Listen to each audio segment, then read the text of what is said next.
Morning friends. आज से हम स्टार्ट कर रहे हैं सीडीपी का मॉक टेस्ट। ठीक है, तो स्टार्ट करते हैं। क्वेश्चन नंबर फर्स्ट है, किस सिद्धांत का प्रतिपादन फ्रायड द्वारा किया गया है। जो हमारे सिगमंड फ्रायड हैं, उन्होंने कौन सा सिद्धांत दिया था? तो उन्होंने दिया था मनोविश्लेषण सिद्धांत। ठीक है, सिगमंड फ्रायड ने मनोविश्लेषण सिद्धांत दिया था, ये हम सभी को पता है। क्वेश्चन नंबर टू, कौन सा सिद्धांत विकास से संबंधित नहीं है? विकास एक सतत प्रक्रिया है।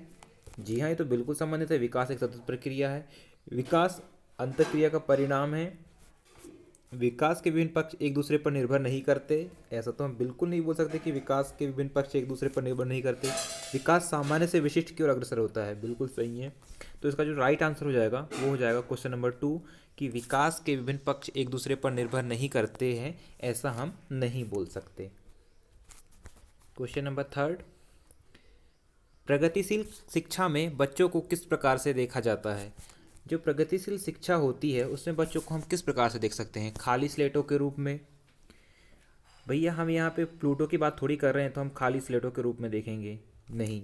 सिर्फ यार प्लूटो बोलते हैं कि खाली स्लेटों के रूप में देखते हैं। छोटे वयस्कों के रूप में ऐसा भी नहीं बोल सकते। निष्क्रिय अनुकारकों के रूप में, निष्क्रिय की तो हम बात ही नहीं कर सकते। सक्रिय अन्वेषकों के रूप में, जी हाँ बिल्कुल। जब तक कि बच्चा सक्रिय नहीं होगा, वह खुद करके नहीं सीखेगा, वो किसी चीज़ को खोजेगा नहीं, तब तक के हम नहीं बोल सकते कि शिक्षा प्रगतिशील है। तो प्रगतिशील शिक्षा में जो है बच्चों का सक्रिय होना बहुत ही आवश्यक हो जाता है। ठीक है, तो जो ऑप्शन नंबर डी है इसका राइट आंसर हो जाएगा यहाँ पर, कि सक्रिय अन्वेषकों के रूप में। ठीक है, क्वेश्चन नंबर 4, लेव वाइगोत्स्की के अनुसार अधिगम है। जो लेव वाइगोत्स्की हैं उनके अनुसार अधिगम क्या है? एक अनुबंधित गतिविधि है, एक सामाजिक गतिविधि है, एक व्यक्तिगत गतिविधि है, एक निष्क्रिय गतिविधि है। तो निष्क्रिय की बात करते नहीं हैं, व्यक्तिगत की बात वाइगोत्स्की करते नहीं हैं, अनुबंधित गतिविधि उन्होंने कहा नहीं है। तो इसका जो राइट आंसर हो जाएगा वो हो जाएगा एक सामाजिक गतिविधि है। ठीक है, क्वेश्चन नंबर 5, वृद्धि को प्रभावित करने वाले कारक हैं। जो वृद्धि को प्रभावित करने वाले, स्वास्थ्य बिल्कुल करता है, पर्यावरण भी वृद्धि को प्रभावित करेगा, आपका आहार, आप क्या खा रहे हैं वो भी वृद्धि को प्रभावित करेगा। तो जो राइट आंसर हो जाएगा ऑप्शन नंबर डी, ये सभी हो जाएगा। क्वेश्चन नंबर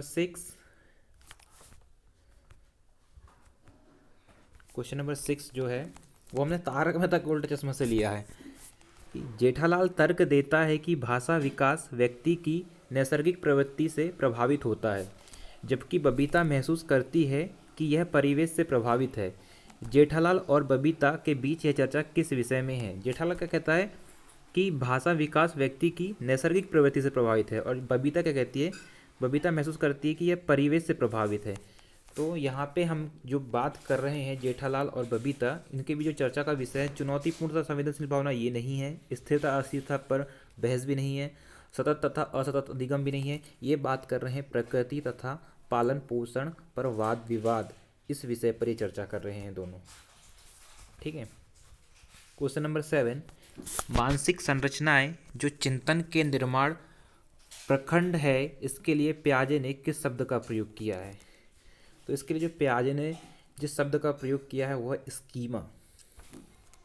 ठीक है, क्वेश्चन नंबर 8, पियाजे के अनुसार 2 से 7 वर्ष के बीच का एक बच्चा संज्ञानात्मक विकास की किस अवस्था में है? जो तो पियाजे की जो अवस्थाएं हैं वो हम देखते हैं कि पियाजे ने अवस्थाएं क्या बताया है। पियाजे ने 4 अवस्थाएं बताई है। एक बताई है जन्म से 2 वर्ष तक की जो अवस्था है, ठीक है। एक है 2 से 7 तक की अवस्था, एक है 7 से 11 तक की अवस्था, और एक है 11 से बाद की अवस्था। जो जो 2 से जन्म से 2 वर्ष तक की अवस्था है उसको बोलते हैं संवेदी गामक अवस्था। ठीक है, और 2 से 7 वर्ष की अवस्था जो हो जाती है वो हो जाती है पूर्व संक्रियात्मक अवस्था। पूर्व संक्रियात्मक अवस्था। और 7 से 11 वर्ष तक की अवस्था जो हो जाती है वो हो जाती है मूर्त संक्रियात्मक अवस्था। और जो 11 से बाद की अवस्था होती है वो होती है औपचारिक संक्रियात्मक अवस्था। ठीक है, औपचारिक हो जाती है। तो जो पियाजे ने बात की 2 से 7 वर्ष तक की अवस्था, तो वो आ जाएगी आपकी पूर्व संक्रियात्मक अवस्था। ठीक है। क्वेश्चन नंबर 9, निम्नलिखित में से कौन सा विशिष्ट बालकों का प्रकार नहीं माना जाता है? जो विशिष्ट बालक है उनका प्रकार नहीं माना जा सकता है। सृजनशील बालक, जी बिल्कुल है। धीमी गति से सीखने वाला बालक, वो भी है। शारीरिक रूप से विकलांग बालक, वो भी है। लेकिन साधन संपन्न बालक को हम नहीं बोल सकते कि वो विशिष्ट बालक है। ठीक है। क्वेश्चन नंबर 10, यदि पूर्व ज्ञान व अनुभव नए प्रकार से सीखने में सहायता करते हैं तो उसे कहते हैं। अगर आपका पूर्व ज्ञान है जो आपने पहले सीखा है और आपका जो अनुभव है वो अगर आपको किसी नई चीज़ को सीखने में सहायता करता है तो उसको हम क्या कहते हैं? अधिगम स्थानांतरण। देखते हैं, विचार करते हैं इस पर। सकारात्मक अधिगम स्थानांतरण, नकारात्मक अधिगम स्थानांतरण तो नहीं बोल सकते, सीखना नहीं बोल सकते, सिर्फ अधिगम स्थानांतरण नहीं बोल सकते, उसको हम बोलेंगे सकारात्मक अधिगम स्थानांतरण। जो तो ऑप्शन नंबर बी जो हो जाएगा वो आपका बिल्कुल राइट हो जाएगा। क्वेश्चन नंबर 11 पे आते हैं, देखते हैं क्वेश्चन नंबर 11 क्या बोलता है। हाँ जी, क्वेश्चन नंबर 11 जो है हमारा वो IQ पे है, बेस्ड है। 8 वर्ष के सुधीर की मानसिक आयु 10 वर्ष है, उसकी बुद्धि लब्धि कितनी होगी? तो हमको पता है बुद्धि लब्धि का जो फॉर्मूला क्या होता है, वो होता है मेंटल एज अपॉन में क्रॉनिकल एज इंटू 100। ठीक है, क्या होता है? मेंटल एज अपॉन में क्रॉनिकल एज इंटू 100 बराबर हो जाता है हमारा IQ। ठीक है। तो जो इसकी मेंटल एज है कितनी है? 10 वर्ष है इसकी मेंटल एज, अपॉन में उसकी जो कैजुअल एज है वो कितनी है? 8 है, इंटू में 100 कर देंगे। ठीक है। 4 से 2 बार चला जाएगा, 4 से 25 बार कट जाएगा, 2 से 5 बार 10 कट जाएगा, और 25 इंटू 5 हो जाएगा 125। तो ऑप्शन नंबर डी 125 इसका राइट आंसर हो जाएगा। ठीक है।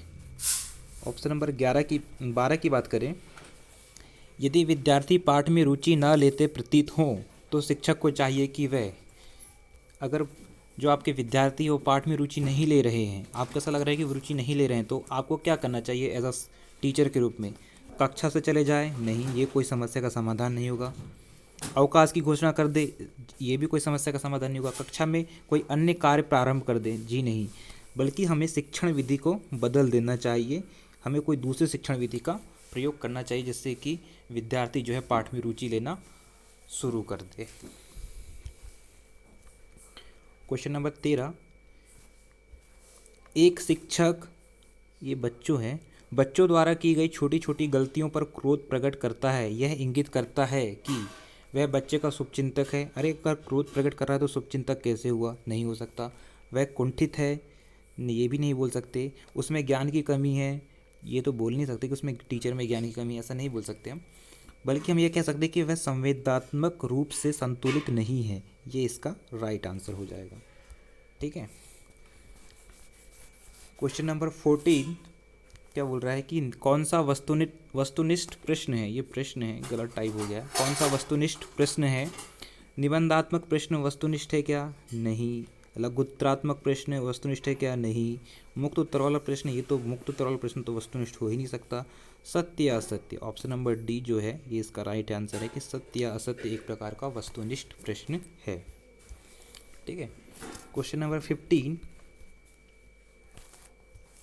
निम्न में से कौन एक योगात्मक मूल्यांकन से संबंधित है? जो आपका योगात्मक मूल्यांकन होता है उससे संबंधित क्या है? अध्यापक को छात्र की प्रगति के बारे में निरंतर और तत्काल प्रतिक्रिया प्रदान करना, ये योगात्मक मूल्यांकन नहीं है। शिक्षा सामग्री के आणविक विश्लेषण पर केंद्रित, ये भी नहीं है। शिक्षा की उपलब्धि का लगातार व्यवस्थित आकलन, नहीं। लगातार व्यवस्थित आकलन तो हम रचनात्मक मूल्यांकन में बोल सकते हैं, ये योगात्मक में नहीं बोल सकते। हाँ, सत्र के अंत में शिक्षार्थी के प्रदर्शन का अंतिम आकलन होगा, ये अंतिम आकलन, ये हो जाता है हमारा योगात्मक मूल्यांकन में। ठीक है, क्योंकि जो योगात्मक मूल्यांकन होता है वो हमेशा लास्ट में किया जाता है। ठीक है, तो ऑप्शन नंबर डी जो है जाएगा इसका करेक्ट आंसर हो जाएगा। ठीक है फ्रेंड्स, तो ये थी हमारे सीटीपी का जो मूक टेस्ट 1 था।